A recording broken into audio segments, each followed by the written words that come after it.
Business is simple. It's just not easy.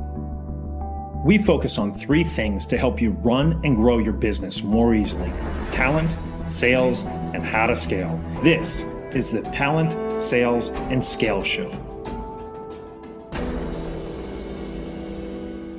Hey everyone, Bryan Whittington with this episode of the Talent, Sales, and Scale Show. We have a really interesting topic here today. We have 2 authors from the MindCoach System, both a book and an event that you can go through, a process that you can go to, and they have all kinds of crazy stuff they're going to share with us, some insights and tidbits for us. So we had Adam Kripke and David Loshelder to join us today. So welcome to the show, Adam and Dave.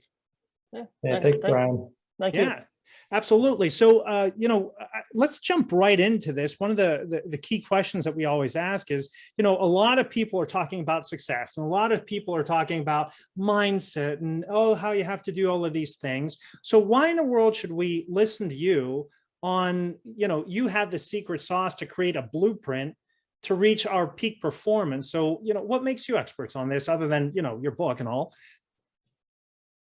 Excellent. I'm going to let Dave start with this one, if you don't mind.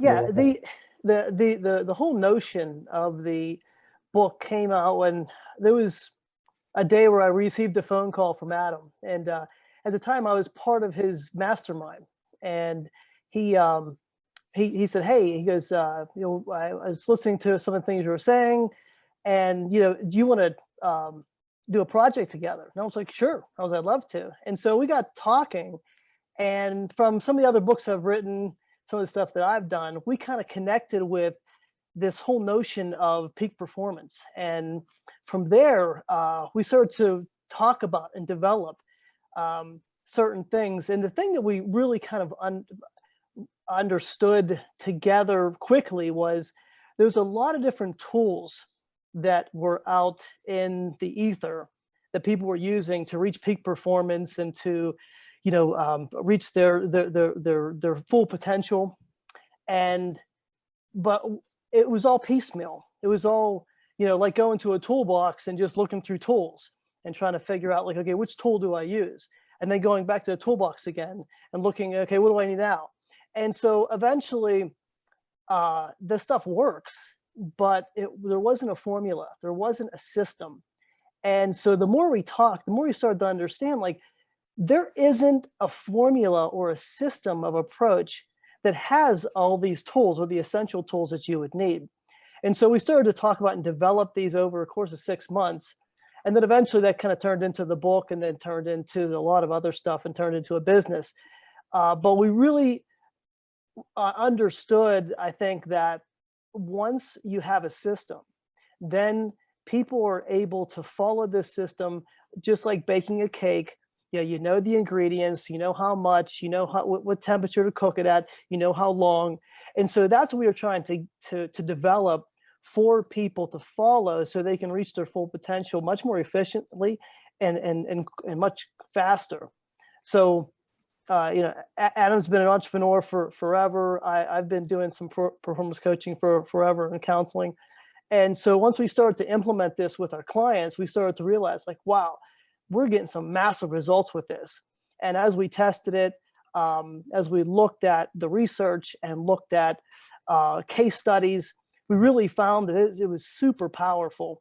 And so we're really super excited about, like, sharing this with the world because we really feel that this is something that could really help, a lot of people, kind of cut the time in half, or even even faster than that, depending on, what your goals are, and kind of move to that level of quality and quantity that someone would need in their life, both as a businessman or woman, or even in your personal life.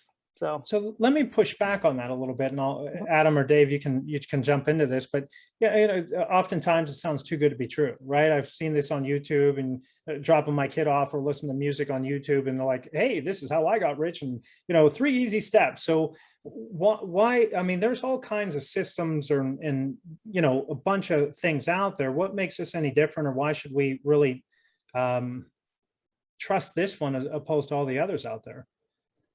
Yeah, that's a great point.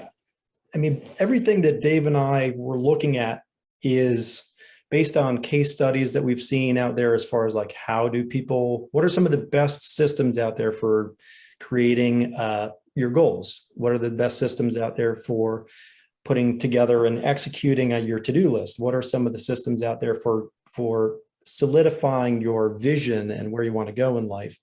And so we looked at a lot of these different case studies, a lot of the other books that are out there. And this is a compilation of the best that we found. So this isn't necessarily anything new. There's really nothing new under the sun if you look at it. The way that we mix and match these ingredients together is what's different. So we put them in an order that makes visual sense. So we give you actually a visual tool that you can look at. And when you hit a roadblock, or when you're experiencing depression or anxiety or all these other things that entrepreneurs come to, and these walls that we hit on a regular basis, you have a map in your hands that you can look at and say, here's where I'm at. Here's what's stopping me. And we give you exercises to overcome some of those roadblocks, speed bumps, whatever it might be. So the book that we wrote actually is laden with, and it's very heavily angled towards exercises on we have 7 different levels to this. And it starts with dreams, and everything starts with a vision. It goes into your why. And so we've always heard, you got to have a why, you got to have your passion. But how does that play into the rest of your success process and where you want to go in your life, right? So this is how this all ties together, starting with dreams, going into your why, next going into goals, next going into execution, and strategy, execution, mindset, and then peak potential. And when you go up the hierarchy of these 7 layers, one comes after the next as you go. And the main component that really stops all of us from reaching our peak potential is the mindset that we have. And we have a couple really neat exercises based on neuroscience, based on psychology, that we've extracted from other systems that are out there. And we've built our own that is a mixed martial arts, so to speak, of those other mindset exercises out there. And one thing that makes our system a little bit different is we allow you to actually measure where your current mindset is and reconstruct it, rebuild it, and see if you made any changes, and remeasure it at the end once you go through the exercises. So there's actually a measurable component that we haven't seen anywhere else that we thought was pretty novel. And at the end, Bryan, we can share the graphic with your listeners or whoever you want to share with, that kind of walks them through that process on how to take their mindset, put it on paper, and rebuild it. But so I'm going to go down these 7 layers, and I want to hit mindset. I'm going to hold that off for a little bit. However, you talked about vision or dream. Then you go into why, then you go into goals. A lot of people would say, hey, isn't that one and the same? So help me understand, unpack that a little bit, and also the order of it, because if there's going to be a lot of people that probably listen to Simon Sinek. It all starts with why. They're going to try to put it there. I've had other people on here that say, hey, your passion doesn't matter. I don't care if you're passionate or not. So unpack those a little bit, because there's a lot in that vision / dreams, why, and goals. So first question, why is it 3? Well, it isn't 3. To kind of give you an example, and I'll come back to the answer to the question, but I wanted to kind of add to Adam's comments, is that what does make this more effective is that typically what people do is they'll put the cart before the horse, if you will, in terms of how they're thinking and how they're strategizing.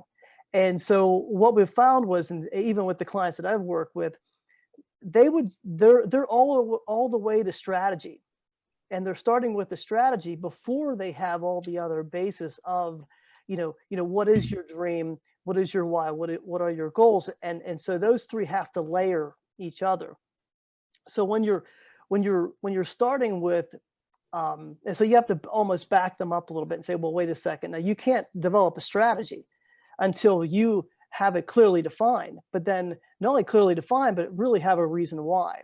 So to answer more directly is, when we found, like, okay, when you ask someone, like, what are your dreams? What you usually find is it's a very pensive question, because they'll really start to think about, like, if I say, like, what are your goals? Well, my goal is, to become a millionaire. My goal is, because you kind of start with your job or your life. I want to visit, Florida. I want to go to Italy or something. It's always something very concrete. And then but when you back up all the way and really ask the question, like, what are your dreams?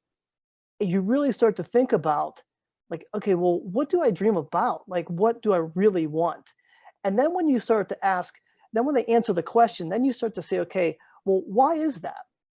And they say, well, my dream is to have a Lamborghini. They say, why is that? Well, because I want to drive around and drive fast. Well, why do you want to drive fast? Well, I want to impress my friends. Well, why do you want to impress your friends? Well, because I want them to like me. Oh, so can you have them like you without a Lamborghini? Well, yeah. So do you really want a Lamborghini, or do you want to be liked? So once you start to, like, unpack that, that's what makes it different, because then you start to say, okay, what do I really want? And then when you define that, then you're able to understand, okay, then once you know it, then you can set a goal. So to kind of ask off of that a little bit here, Dave, then what you're suggesting, then your vision, your dream doesn't necessarily have to be that audacious dream of, I want to be the next Jeff Bezos or something like that. It could be as simple as, I want a couple more friends in my life. Yeah, I mean, because what do you really want? People will set goals and think they want something, and then they get to the end of the goal, and it's like, that's not what I wanted. Because Yeah, I see it all the time. What you really wanted was happiness. What you really wanted was, to feel good about yourself. That's what it really comes down to. And so, like, once you understand, like, what's the core, what's the root cause of that dream, and this process that we have really helps you unpack that. And once you unpack it, then when you start to strategize the planning, and then you execute it, by the time you're there, you have clearly defined exactly what you wanted. Instead of, hey, let's set some goals. Okay, well, let me think about that. You know what I mean? It's that becomes almost superficial. So we really dig deep first to really find the real reason why, and what are your dreams, and then really, why do you want them? And then you can start setting goals and strategizing and executing. And then, like Adam said, then you put the mindset in there, which we'll talk about later, because the mindset is really something that you can have the best plan in the world, know what you want, but if your mind stops you, you're not going anywhere. So we add that in there to really kind of, that's the extra, that's the secret sauce to the MindCoach system. Yeah, and I want to hit this again. Forgive me for keep going back to this, but that vision and dream is extremely important, because most people don't think about it at all, or they just throw out things that they think are important, or, like you pointed out, Dave, are super concrete. So what do you see the biggest challenges or mistakes that people make whenever we're talking about those visions and dreams? Is it making them too big, too concrete, too abstract, too little? What do you see out there as the major hindrance, roadblocks that we should avoid when doing that vision or dream casting? We have a great exercise that we call dream storming. Okay. That is more broad than what most people go into. So when most people start dreaming, they don't have anything necessarily in front of them to guide their thought process and to help expand it a little bit more than all the other experiences that they've had in their life, or the things that they're currently thinking about right now. So when you add this other little level of, what do you want your social circles to look like? What do you want your lifestyle to look like? What do you want your career to look like? And you start adding in, we have 10 different aspects of life that we target. So it really expands your dreaming ability. So you start thinking about, like, wow, I never really thought of that. Like, what type of people do I want to hang out when I'm hang out with when I'm 80 years old, 90 years old, you know, and that might change your trajectory of where you're going in life. I mean, don't forget here, what we're trying to do is plot a course for where you want to be, right? So we're planning a trip. You know, again, where do you want to go? Why do you want to go there? Let's set some goals on how to get there, right? And what are the different ways that we can get there? So we're going through a very methodical approach of like, we're planning a trip, but we're also trying to plot our life out in a way that we have a little bit more control. Now, no one's going to execute this at 100%. That's just not possible. There's going to be roadblocks. You know, we have life that gets in the way, but we get a heck of a lot closer when we get a framework that we can somewhat look at, follow, go back to, reference, and we have some tools that can help get us closer to where we want to be. So whatever that peak potential is that you have inside of you, unless you have some tools and an order to plot that course to your peak potential, it's going to be very difficult to get there. You're going to zig and zag all over the place and probably fall short, right? And that was a frustration that I had and Dave had, and we realized this when we were going and trying and reading these different books and going to different mentors and going to different courses. And the frustration was, yeah, you're getting all these fantastic techniques and tools and whatever, but how do they work together to get us to that greater version of ourselves? Yeah. Well, and so off of that, whenever you talked about your vision and dream, I liked what you said. So I always heard the 8. What's your career? What's your financial? What's your social? It seems like you have 10. And so because of that, it seems like what you're doing is not just painting a vision or a dream, but it's a larger portfolio of what your whole entire life is going to look like. So it seems like you would paint a vision or dream for your financial stability. You would paint a vision or dream for your education or learning or giving or community involvement, whatever those things are. Yeah. And then asking yourself that why to make sure that you truly want to do it. Take yourself through that exercise. And then you said the third part was your goals. Are these almost, because I was equating this just like a trip, right? Hey, I want to go here. Well, why do I want to go here? Because of blah, blah, blah.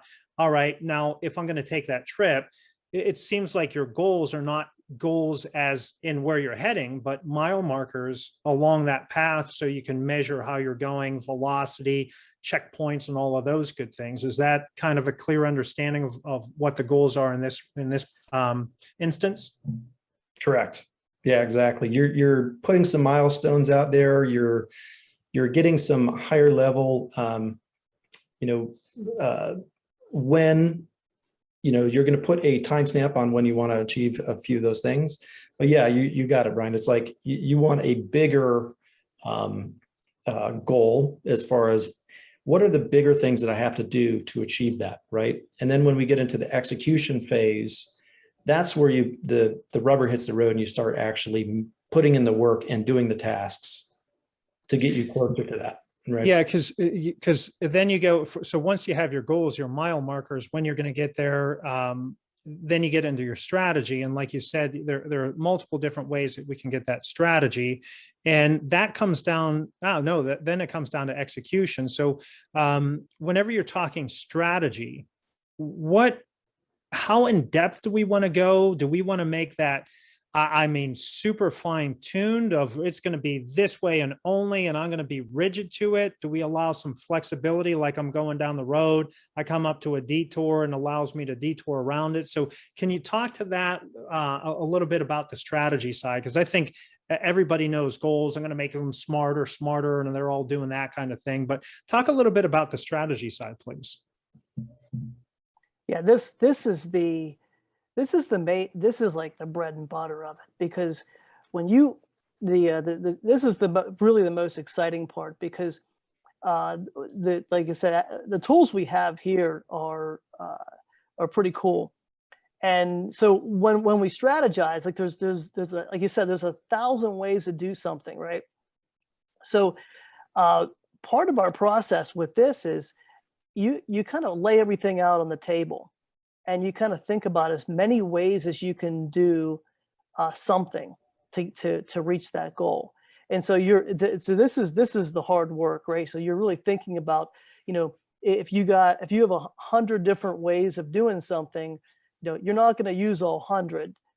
So what you're going to do is you're going to start to siphon this through to see what's the most efficient, what really moves the needle, what really makes it happen. And so I think by when we were writing the book and coming up with the process, this was the one section we spent the most time on, because it was something that we really wanted to make sure it was right. Because once you can find the right strategy, because all the other stuff, like you said, is, you can get through that, relatively easily. But then once you get the strategy, that's when it's like, okay, well then how do I do it? I know what to do. I know what I want, but how do I do it? And then this is where people get bugged up, because, well, it's like paralysis by analysis, because you have so many things that you can do. Where do I start? It's like my kid's room. It's like, go clean your room. Well, they can't because there's too much stuff on the floor. It's like, where do I start?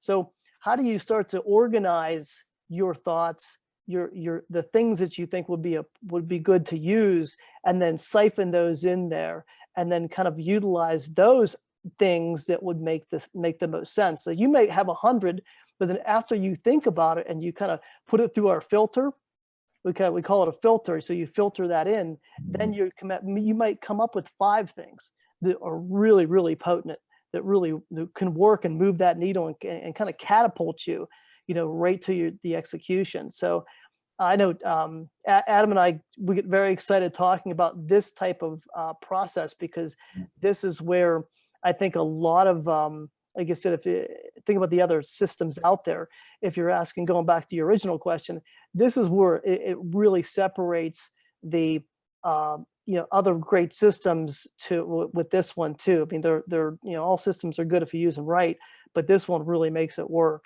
I don't know if Adam has more to say about this, but I think that this is something that's super important to understand and to implement.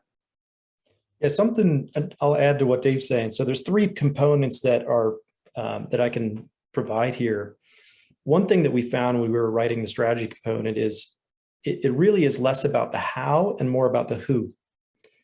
Who can help you get to where you want to go. And that just little shift can make a massive difference in shaving time off of your goals. So that's number 1, is thinking more about the who than the how. Number 2 is creating a filter, like what Dave was saying. So you're actually going to go and, if you're selecting software for your company, right, it needs to do A, B, C, D, and E. It needs to be able to, do this task and do this ability. And so when you're looking at software to use, you're going to put it through this little filter and say, is this software right for my company? Well, the same thing for strategies. You want to have that filter in place so that when you look at something, you can quickly toss it aside, say, what, this one's not going to work for me. If I'm going to lose weight and you're a vegan, right, you're not going to go on, a diet that requires, eating steaks, right? You're going to throw that one out because that's not part of your filter, right?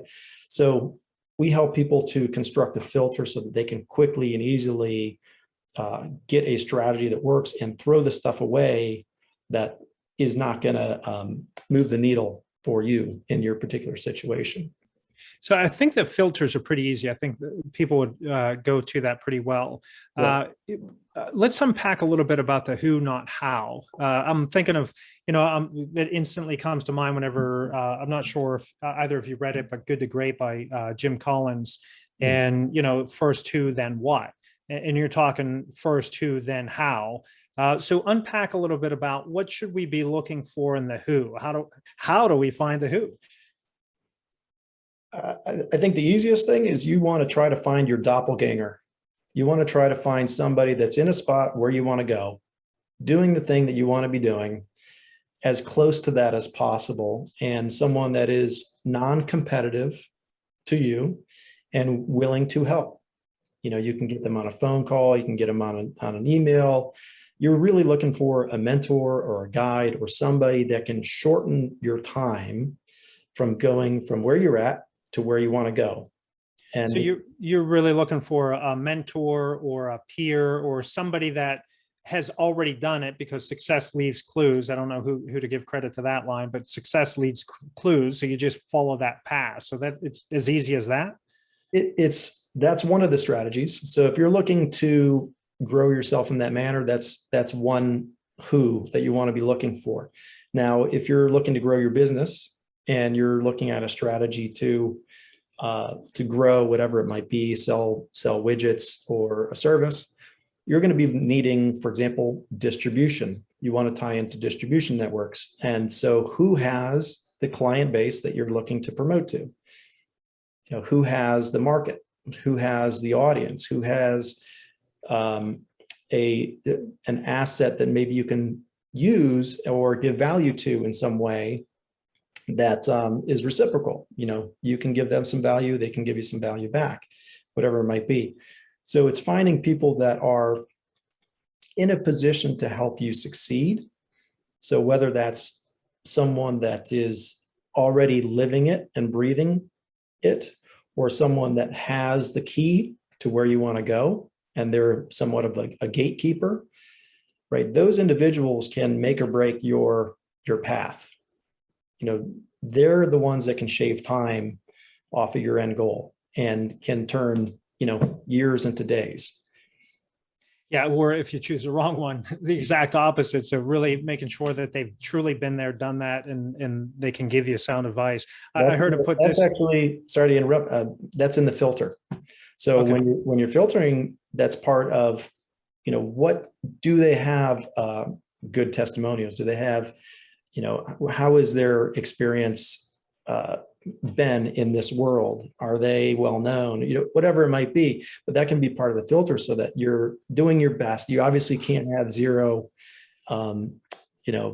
problems. There's going to be that margin of error, right? But if you do your best to filter that out at the beginning, you're going to have less problems in the end. Yeah, true. Yeah, and you have to be careful. I heard it put this way: sometimes free advice is the most costly advice, so be careful where you get it from. Yeah. Okay, so then we go to strategy. So we figure it all out. So that's going to be the roadmap with the goals in place of how we're tracking to the roadmap, to our vision, knowing fully why we do this. That way, if we drive it with our why, that why is really the fuel of that vehicle that we're taking on this trip. So then we get into execution. Now, here's a curious thing, and I'm anticipating the answer, but I'll ask it nevertheless. I find that a lot of people love to dream and have these goals. They'll even plan it out. I mean, amazing, elaborate plans that, if executed, will work. But they love the idea of success, but they're not willing to do the work that comes with success. So talk to me a little bit about this execution, because a lot of people think, oh, if I think it, it's just going to happen, right? They read The Secret and they think that's it. Or they have this plan and they think, oh, now that I have this plan, it's just instantly going to appear, and they start spending money like they've already made it. But it really comes down to the execution. So unpack a little bit about what we should be doing on that execution side. I would say, and I'll let Dave answer this one too after this, but I would say they don't have a strong enough why.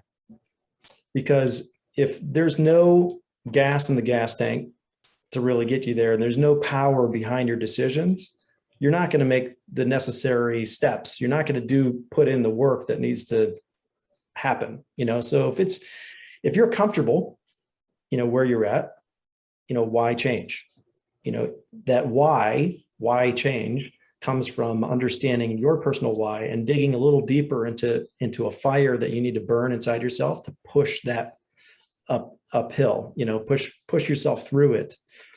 So diving a little deeper into that. And I'll reference, there's a book, Can't Hurt Me, by David Goggins, that is excellent. And he talks about having a cookie jar. And when you're facing those tough times, you reach into that cookie jar, and that's the fuel that you're going to pull out and use in that moment to push you through to the next step. So the why is our version of, for example, a cookie jar, right? You're going deep into yourself to get that why should I wake up at 5 in the morning and go exercise? You need to have a strong reason to get me out of bed, right? To get me out of bed, it's going to take a lot because I'm comfortable in my bed. I don't necessarily have a strong reason to get up early, but if I want to push myself, what can I pull out of that cookie jar? What will get me out of bed so that I can really take it to the next level? Yeah, because you're only going to have so much willpower, and it's a lot easier to tuck and roll. I'm going to tuck the covers back over me and roll back over. So it's so much easier. Go ahead, Dave.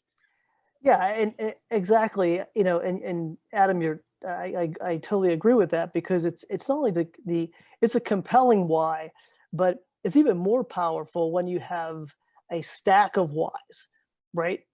And if you have a lot of reasons, if you have 10 reasons to mow your lawn, right? It's hard to talk yourself out of it. Most of us, when you wake up and like I'll go downstairs and I'll stand and look at my weight set. And I'm like, man, I don't want to do, like, I don't feel like it. Like, I don't feel like, the energy to lift these weights this morning. And it's, and then you start to you can talk yourself out of it, because like that cup of coffee tastes a lot better if you just go upstairs and let's make yourself, go eat something. And pretty soon it's like, I'll just go to work, whatever. Right. And so, there's a difference between talking yourself out of it and talking yourself into it. Well, how do you talk yourself out of something? Well, you have a lot of excuses, right?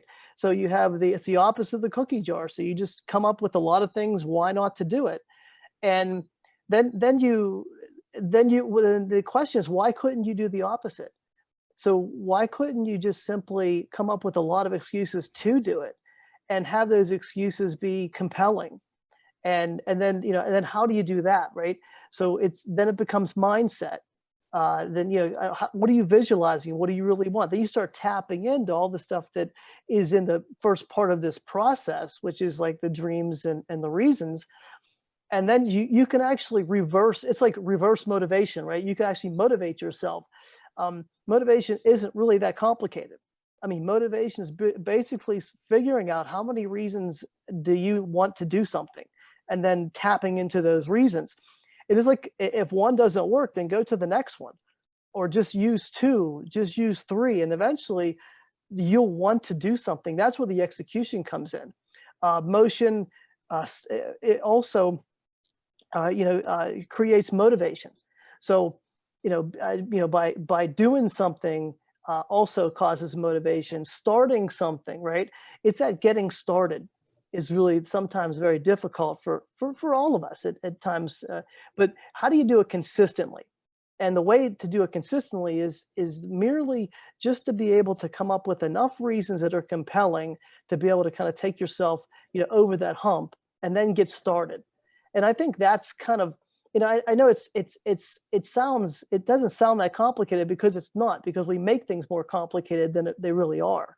And so once you get that certain point, now what we'll get into later is really kind of the anatomy of the mindset, which really kind of like, once you start finding the reasons, then you turn on that mindset and how to think, then it becomes, then you're pretty much, kind of a motivation on steroids, because then you're really going, and gets really exciting. And that's where you reach your peak potential at that point. Well, let's transition to that. So why don't we move off to mindset then? So execution is all about the doing and having the excuses why to do it. So talk to me a little bit about mindset. What do we want out of our mindset, or how do we get that one?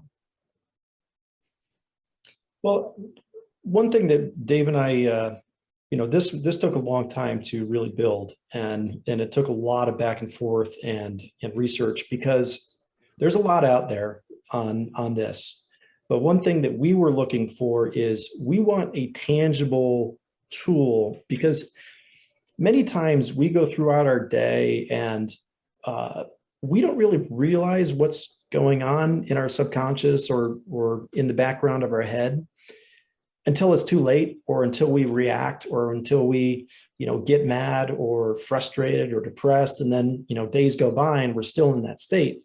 Like, we wanted a way to take it out of your head, put it on paper in a clear, concise manner that made sense and wasn't too complicated and wasn't, and actually had a process to it. And it just going through this process alone relieves a lot of what you might have going on.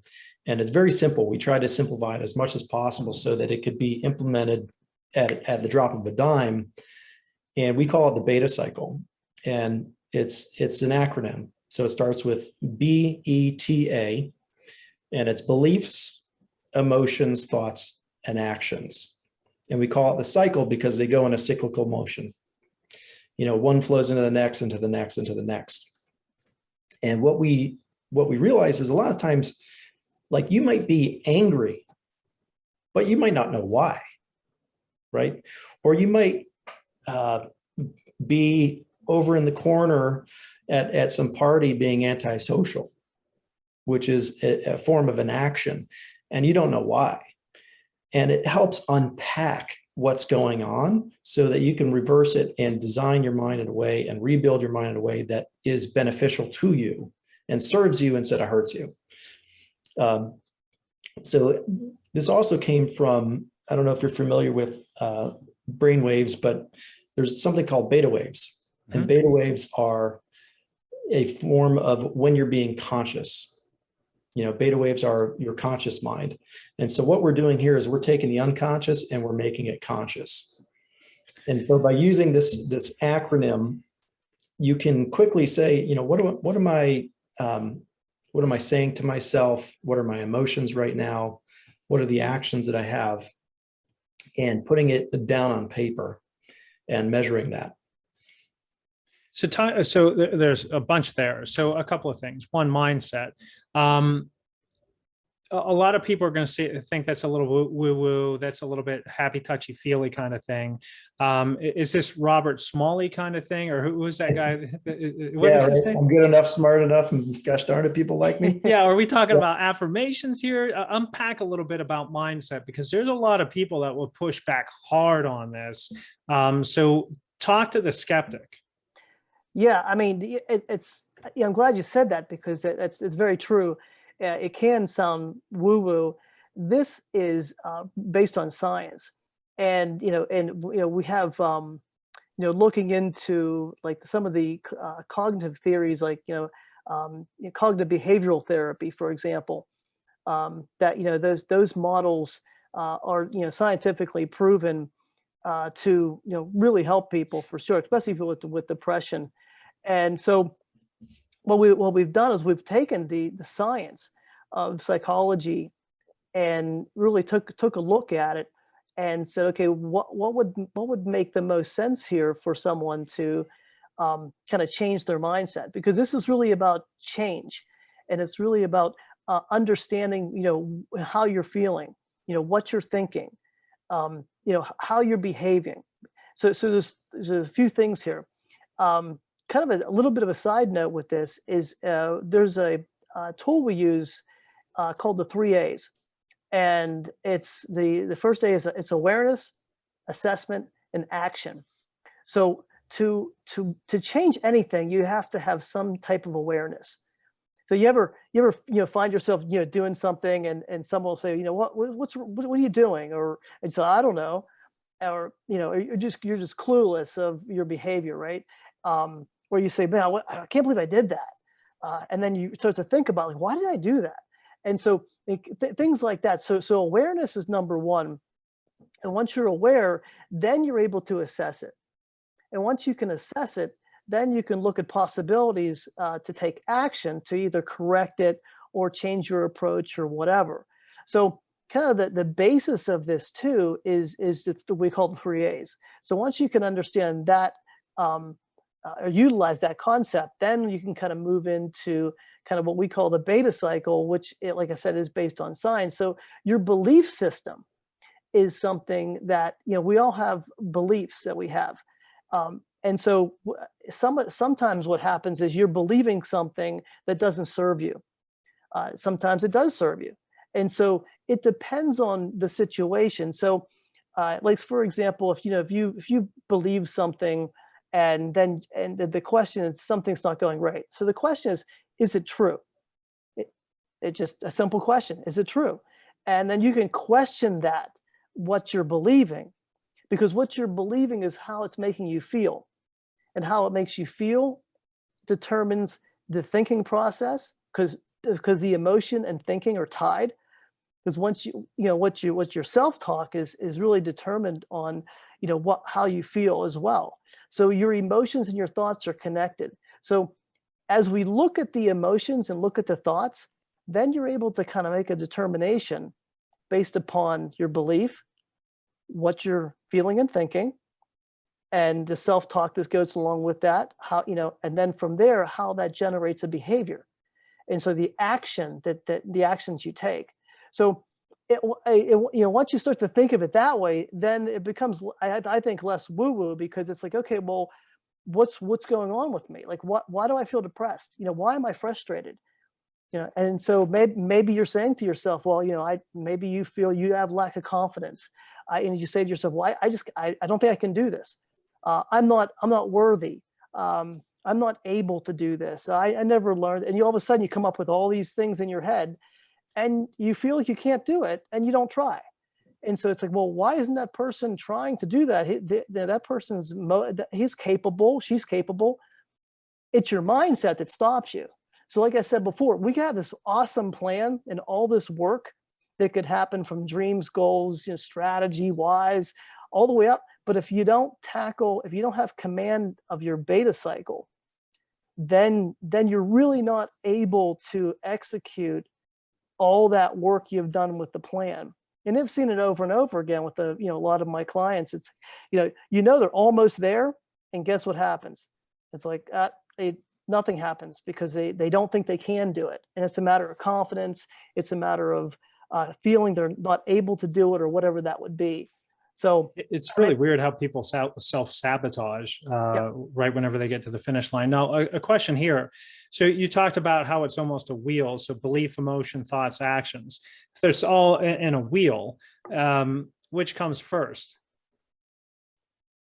Your belief comes first. Yeah, everything that your value system, and that's what's been built over time, since you were born. Your belief system and the values that you hold dear are the strongest component of where you frame, is that right? Is that wrong? Can I not? All those things are built on the belief system, and everything eventually comes back to that. However, even though it might be first, it might not be the thing you notice. You might not notice. Can I challenge you on that one? Yeah, absolutely.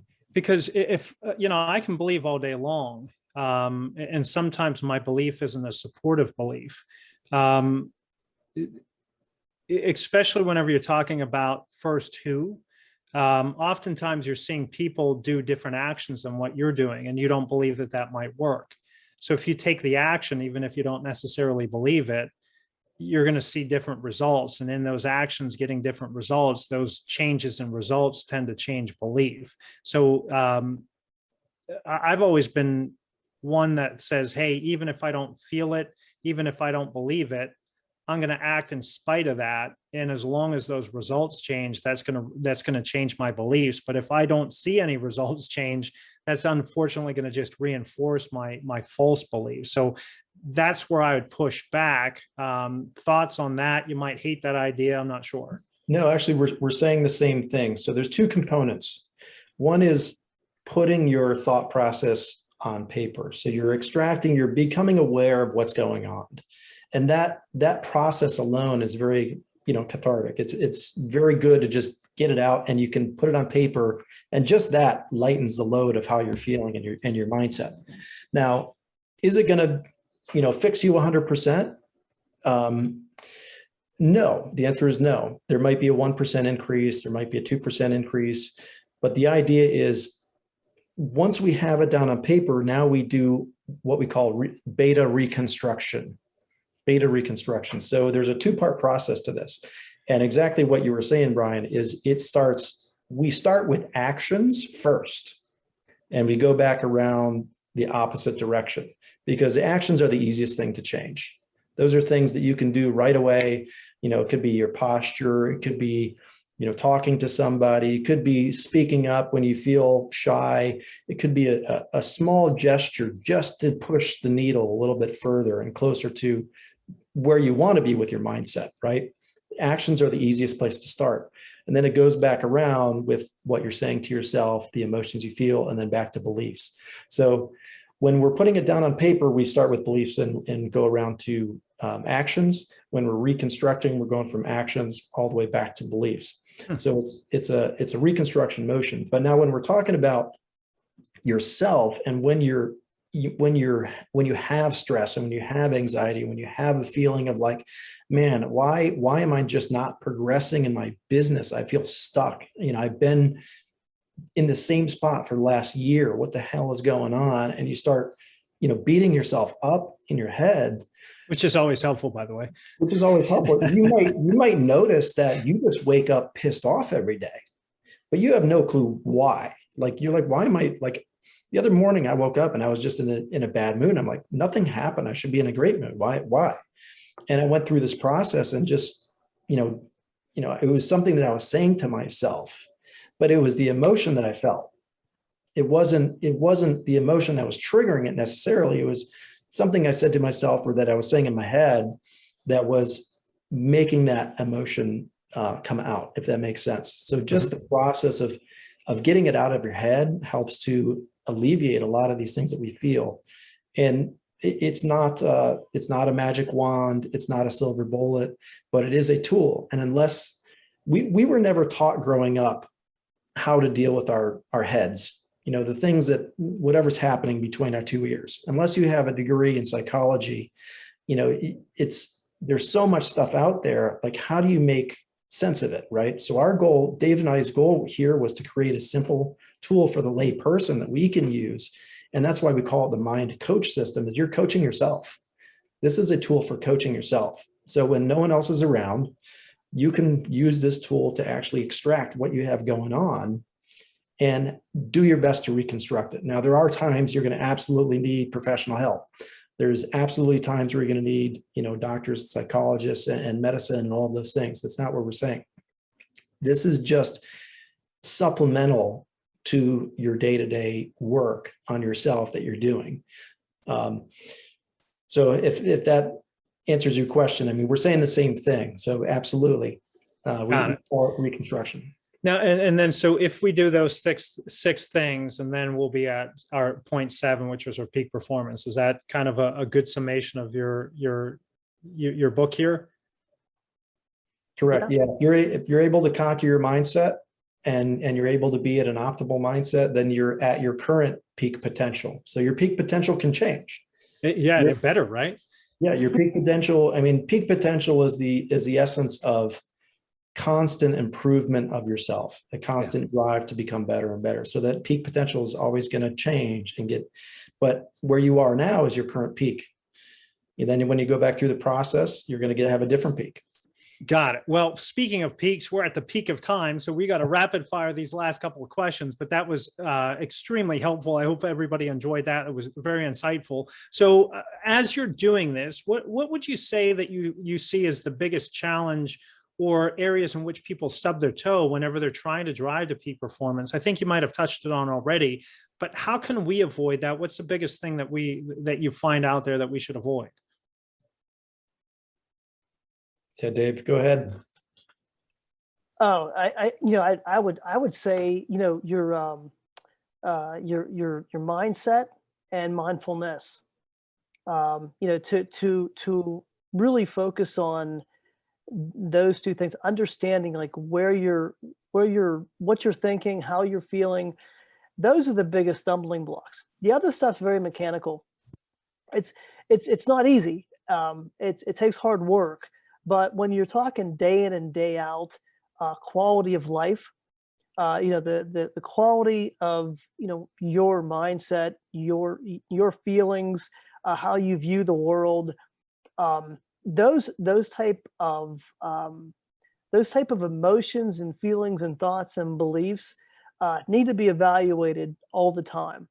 And so once you do that, then you're more in touch kind of with yourself, but then you're able to make that, and since you are, then you're able to make that change and make that shift. Like Adam was saying, he woke up in the morning, wasn't feeling right, and just by questioning that and being able to have something to go on and go for, and go back to, and to say, okay, well, what's really going on here? Like, how do I really feel? And what am I really thinking? And okay, now I've identified that. Okay, well, can I change it? What can I say? What can I do differently now? Mentally, physically, spiritually, to be able to make that change to bring a higher quality of life. And that's really the key, because once you have that, then you have command of it. Once you have command of it, then you're able to reach your full potential much more consistently. Got it. So what's your mindset, what you're talking to yourself, and what's your mindfulness? Be present where you are. Yeah, I think that's good, wise, sage advice there. And then how about best business hack, whether it's for talent, how to hire, sales, how to have peak performance in our sales, or even scaling in the business? One business hack that you might want to throw out to the audience. I would say, one thing that came out of this that was completely unexpected, as Dave and I we were working on this project, the MindCoach system, the 7 layers that we were talking about, actually applies when you're going to foster employee connection within your company. So most of the time, employees don't feel appreciated. They feel like they're expendable. They don't feel like they're taken care of. People aren't invested in their growth.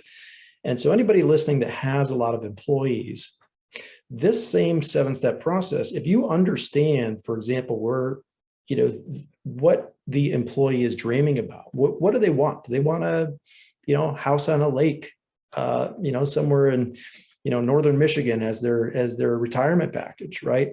And that's their dream. And that as a manager or a leader in your organization, and you can understand where their mindset's at, and you can understand what goals they have and some of their whys, you are going to be 1,000 degrees percent more able to motivate, influence, connect with them at an extremely deep level, that they're going to become more loyal. You're going to have less turnover. You're going to have they're going to be happier in their job. They're going to have less anxiety. The outcomes of just being able to connect and understand their peak potential and what they are able to do and want to do is a massive advantage.